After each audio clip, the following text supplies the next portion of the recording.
Hello दोस्तों, जय हिंद, जय भारत।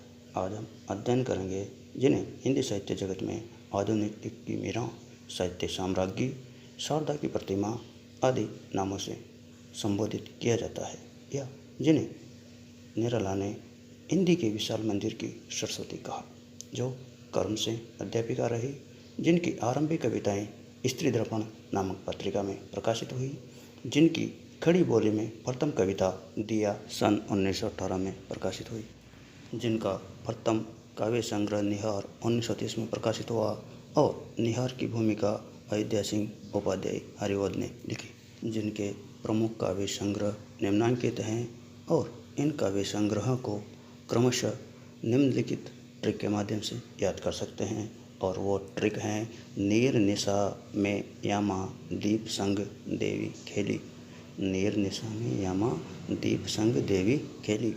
इस ट्रिक के आरंभिक 4 वर्णों में 4 काव्य संग्रहों के नाम संकलित हैं, जैसे नी निहार 1930, र रश्मि 1932, नी निर्जा 1935, सा सांध्य गीत 1936 में कोई अर्थ नहीं है। अगले 2 वर्णों के समूह में निम्नांकित काव्य संग्रहों के नाम संकलित हैं: यामा 1940, दीपशिखा 1940 और संगनी 1965। देवी, ये देवी वही हैं जिनका जन्म 1907 फर्रुखाबाद उत्तर प्रदेश में हुआ।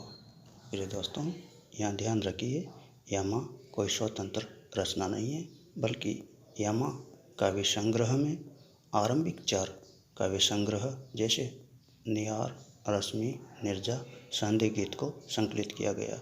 यानी 1940 में निहार, रश्मि, निर्जा, सांध्य गीत को संकलित करके यामा नाम दिया गया, और यामा को सन 1983 में ज्ञानपीठ पुरस्कार से सम्मानित किया गया। इस देवी की रचनाओं में अज्ञात के प्रति प्रेम है, इसलिए इनकी रचनाओं में रहस्यवाद दिखाई देता है। जैसे इनकी प्रसिद्ध पंक्ति है, क्या पूजा क्या अर्चना रे, जिसमें भक्ति की तन्मयता दिखाई पड़ती है। इस देवी यानी आधुनिक युग की मीरा, साहित्य साम्राज्ञी, शारदा की प्रतिमा, जिन्हें निराला ने हिंदी के विशाल मंदिर की सरस्वती कहा, ने बादल व दीपक के माध्यम से अपने मन के भावों को अभिव्यक्त किया। जैसे इनकी प्रसिद्ध पंक्तियां हैं, मधुर मधुर मेरे दीपक जल, जिसमें विरह अनुभूति स्पष्ट दिखाई देती है। अगली पंक्ति देखिए, बीन भी हूँ मैं तुम्हारी रागनी भी हूँ। इस पंक्ति में रहस्यात्मकता दिखाई देती है।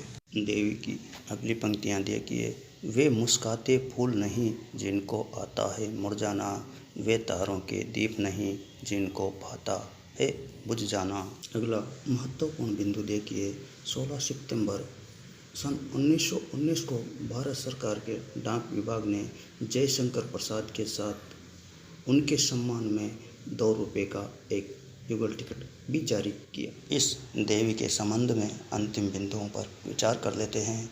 इन्हें हिंदी साहित्य में रहस्यवाद की प्रवर्तिका माना जाता है। इन पर बौद्ध धर्म का प्रभाव था, यानी ये बौद्ध धर्म से प्रभावित थी। इन्होंने आजीवन दर्पण में मुँह नहीं देखा, और यह है सुभद्रा कुमारी चौहान की प्रिय सखी महादेवी वर्मा।